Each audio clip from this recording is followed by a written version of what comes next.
All right, so ladies and gentlemen, welcome back to the show. I'm Terry Lynn here with Travis Marziani, and today we're going to talk about content ideas that can help jumpstart your blog. So, Travis, what's going on? A couple things actually. So since the last episode we did, I decided to start focusing a little bit more on the PR route, and I approached a really big blogger in the dance space and asked them if they'd review our products, and they said, "Yeah, absolutely." And it was really funny because they're like, "Well, I'd like this item or this item."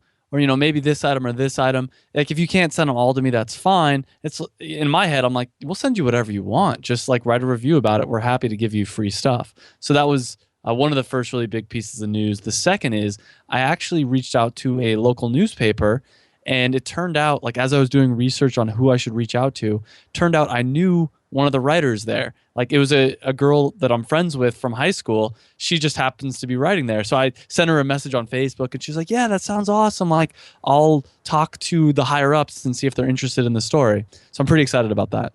I was like, "Hey, first off, I said like, oh, it's cool to see that you're doing so well," and kind of like, buttered up a little bit, talked about how great she's doing. And then I'm like, I actually wanted to reach out to someone from the Signal about me and my mom's business. And so I went into the pitch of like, it's a mother and son team, and our pitch is basically like bringing manufacturing jobs back to the United States. And then in parentheses, I said Santa Clarita specifically. And then I told her, we're able to do this because we have a unique model. We offer more colors, which can't be competed with. Yeah, and it's a local Santa Clarita paper, or is it like a LA Times? Exactly. Yeah, so it's Santa Clarita. I mean, they don't have that much stuff to write about, I imagine. Exactly. Yeah, they don't. Yeah, and the story doesn't just drop off like this. That's kind of interesting. It has Yeah, some and we bites got to in it. the back door too, because I'm sure if I would have sent it, she's like, "Oh, I'll tell my business editor about this." I'm sure if I would have sent it to the business editor, it could easily get lost in email, but there's a good chance. I'm not saying it's for sure yet, but it's a good chance it will happen. Well, it's the population of Santa Clarita. I don't see much happening there for the business editor to not write about this too. Yeah, I mean, the population is decent size. I don't know the exact numbers, but it's not like a small little hick town. But at the same time, yeah, it's small enough where this is the kind of story that I would see in the paper for sure. Exactly. All right, cool. So for me, I guess I've been working on the blog for Ball Leather, so kind of restarting this, and this episode kind of was a primer as I was thinking about. All right, so I got a blank WordPress site on a subdomain. What do I do with this now? And I was thinking, all right, what are some articles I can start with? So this is kind of a primer to that list, I guess, and kind of it helped me brainstorm a little bit. And if you're looking to start a blog for your store too, this will give you some ideas, hopefully that'll help you out. So let's just get into it then. So I guess number one is a buyer's guide. So what's this considered? So actually, I think you're more of the expert on the buyer's guide, but I know our friend over at Right Channel Radio's Andrew Udarian.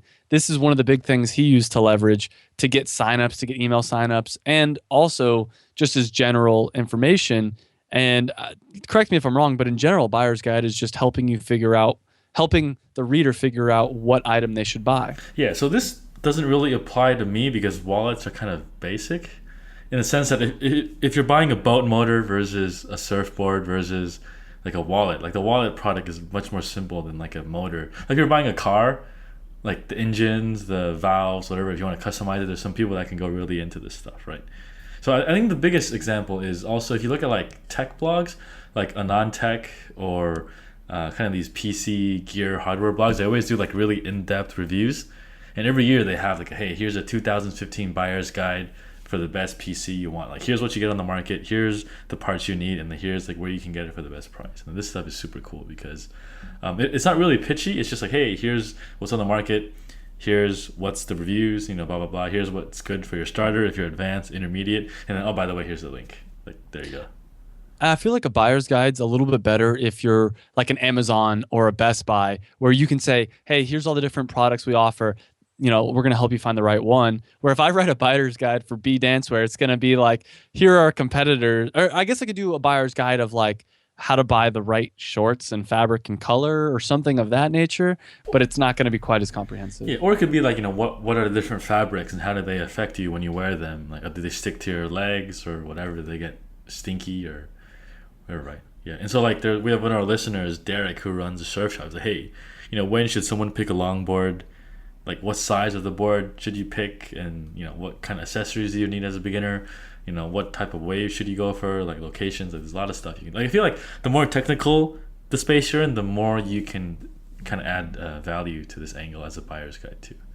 Yeah, something I was thinking as you were talking too is it'd be really cool as a post. Not so much, I don't know if I'd opt in as an email, but like if you did a buyer's guide on wallets and kind of talk about the different quality of leather and like why it's worth spending more money and the different styles. Because I've had the same, what do you call it, like the bifold typical wallet forever, and I don't really know what's the advantage of doing like a slim wallet, and that would be something I'd read. I don't know if I'd give my email for it, but I definitely would read it if someone sent it to me. Well, you should. I think you should put it on for free because you'll get the SEO juice too. Because there's probably people looking for this guide that just want to know it, but they're not ready to buy it too. So it's a good way to get your foot in the door.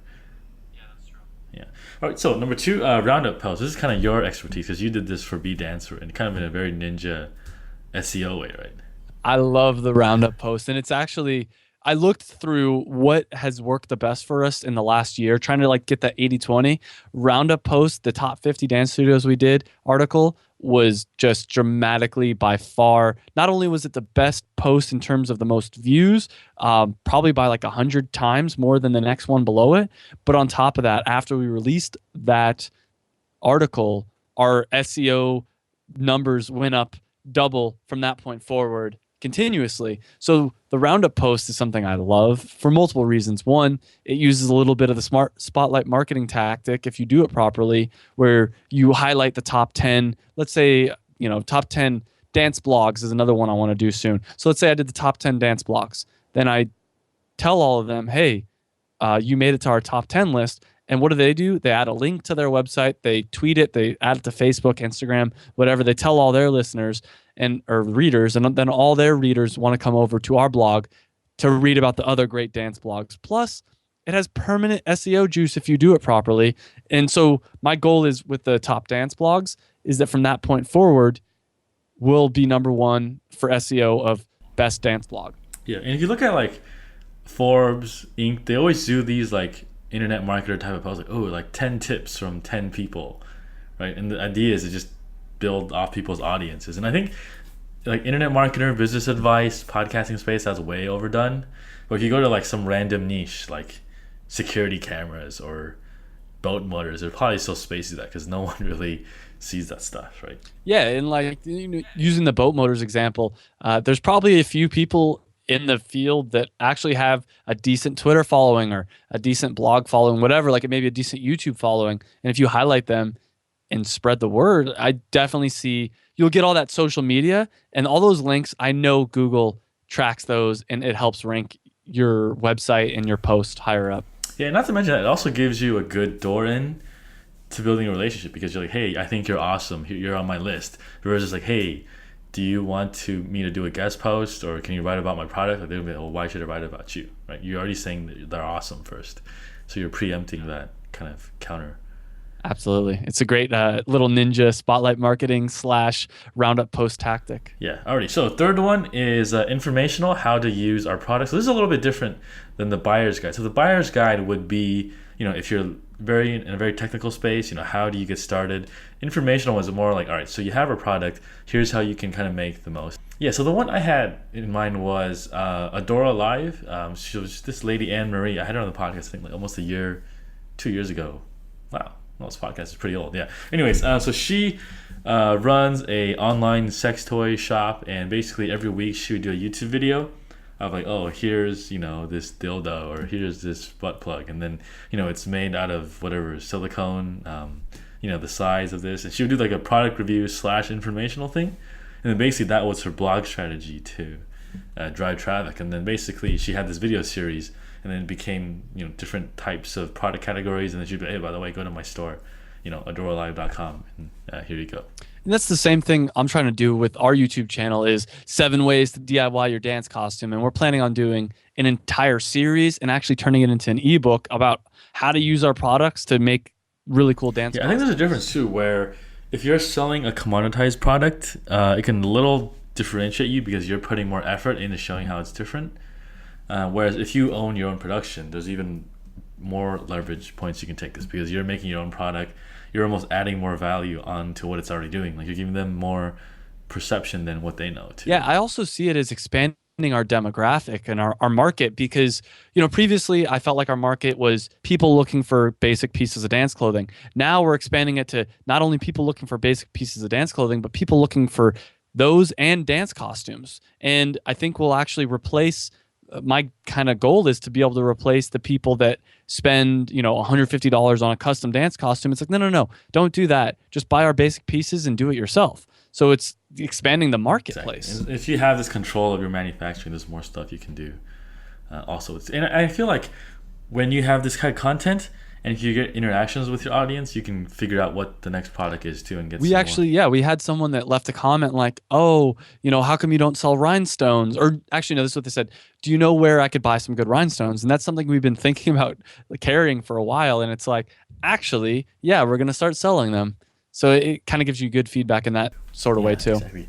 All right, so number four, Kickstarter feature. This one's a little one I stumbled upon as an experiment when I started this blog like 2 weeks ago. So one thing I realized when you do a Kickstarter, you always want more backers, right? So one thing to do is if you're selling kind of complementary product, you could just do a feature of a current live project and be like, hey, I wrote about your new project. I think it's awesome. Here's the link to it, and it'd be awesome if you can share it. It can help you, get more eyeballs. And then usually they'll be really grateful. Like I did it for like 3 people, and 100% response rate. They're like, yes, thank you. And one of them was like, hey, let me know your address when you're back in the U.S. I'll send you a free product. Oh, nice. When you're back. And I was like, oh, cool. Like I just did this as an experiment, and then I guess it's like spotlight marketing, right? You give them more eyeballs, and then they'll reciprocate with something else too. So I think the cool thing is that since their campaigns are live, there's more of an urgency thing as they're kind of trying to get momentum. So when you can just dip into that too, versus some store that's been around like 20 years, they probably won't care as much when you do this article on them too. Yeah, no, absolutely. I think when those people get a little bit of good press, it's like, wow, we've all been there when you're first starting something out. When someone reaches out to you and says, hey, I like what you're doing, it means so much. And, I haven't gotten to the point yet where I'm getting too many of those emails. So anybody listening, if you want to say a little thank you or tell us a little bit about your store, send us an email. Yeah. Alrighty, so the next one, how products are made in manufacturing. So this one I have on my store actually, but I think someone that does it better is Saddleback Leather. So they're one of like the legendary leather companies on the internet. I think they started in like 1990s. This guy Dave that lives in Mexico, and he makes these kind of bags and I think briefcase folios for a company called Saddleback Leather. And he has a very cool video of how to knock off one of his bags. I'll link to it. So basically, he made like a 12-minute video of how you can take his exact bag and make like a knockoff. How to like cheapen the materials. How to kind of find the right stuff where you can cut corners. And it's really interesting because it was really like ironic angle or satire angle. And throughout the process, as he talks about how to find cheaper stuff to make his same bag, you're like, oh, you realize how much work goes into his bag in a very counterintuitive way too. Interesting. So he's the entire time he's trying to tell you how to make a cheap bag, but he sells quality bags. Is that Yeah, he's like, here's my bag, here's a knockoff, and I'm gonna tell you how to knock it off so you can stop making mistakes. So he's basically poking fun at people copying him. He's like, hey, here's the leather you can choose. Here's the 5 types. Just choose the cheapest type. Here's why it's cheap.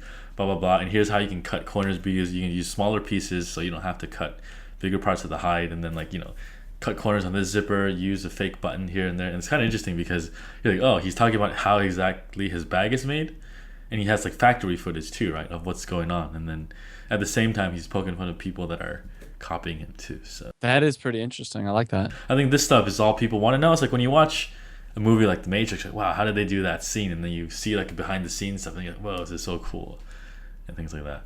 Yeah. So I think every business, if you have like behind the scenes stuff, it's always people enjoy seeing this, and maybe they not be ready to buy, but at least you've built this connection with them when you're willing to show them what's going on. Yeah, I think that works really well for him. But like I imagine, I don't know if it would work quite as well with like our dance clothing because it's pretty boring.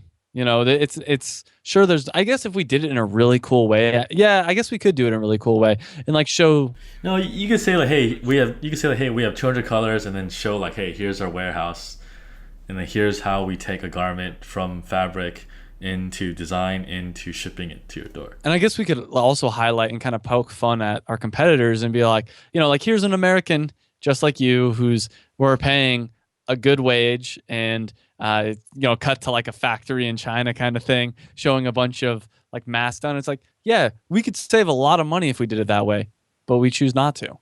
You know? Yeah, exactly. You ever see that one Dave Chappelle skit at the MTV Cribs, and he has a sweatshop in his house making shoes for him?